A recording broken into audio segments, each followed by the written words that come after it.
Maritime conclave सागर संकल्प को संबोधित करते हुए देश के रक्षा मंत्री राजनाथ सिंह ने वैश्विक सुरक्षा और बदलती विश्व व्यवस्था को लेकर टिप्पणी की। उन्होंने कहा कि पहले समुद्र को केवल व्यापार का माध्यम माना जाता था, लेकिन आज समुद्र रणनीतिक ताकत और दबदबे का केंद्र बन रहे हैं। उनके अनुसार दुनिया तेजी से बदल रही है। पुराने विचार, ग्लोबल ऑर्डर और पुरानी मान्यताएं अब खत्म हो रही हैं और ऐसे समय में देशों को नई परिस्थितियों को समझना जरूरी है।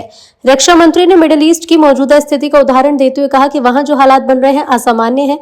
आने वाले समय में मिडिल ईस्ट या भारत के पड़ोसी क्षेत्र हालात किस दिशा में जाएंगे, इसका ठोस अनुमान लगाना मुश्किल है। और मैरीटाइम डोमेन में गतिविधियां लगातार तेजी से बढ़ रही हैं।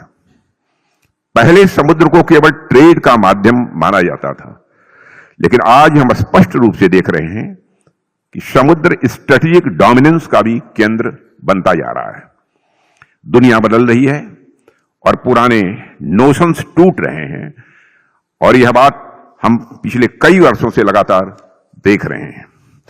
जो अलग अलग फ्लैश पॉइंट्स और कॉन्फ्लिक्ट्स दुनिया में दिखाई दे रहे हैं, वे ऊपर से भले ही आपस में जुड़े हुए नजर आते हों, हर ज्योग्राफिकल और रीजनल स्थिति की अपनी अलग अलग बैकग्राउंड और अपनी अलग अलग कहानी है।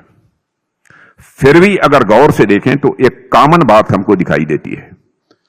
आज ग्लोबल लेवल पर हमेशा कुछ नया हो रहा है, एक परिवर्तन चल रहा है। पुराने विचार, पुराने ग्लोबल ऑर्डर, पुरानी बिलीफ्स तेजी से बदल रही हैं, और यही वह अनसर्टेनिटीज हैं जिन्हें हमें समझना होगा।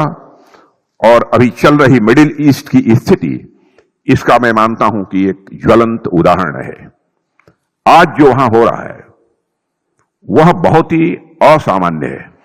आगे चलकर मिडिल ईस्ट में या हमारे पड़ोस में परिस्थितियां किस दिशा में जाएंगी, इस पर अभी कोई कॉन्क्रीट प्रेडिक्शन करना कठिन है।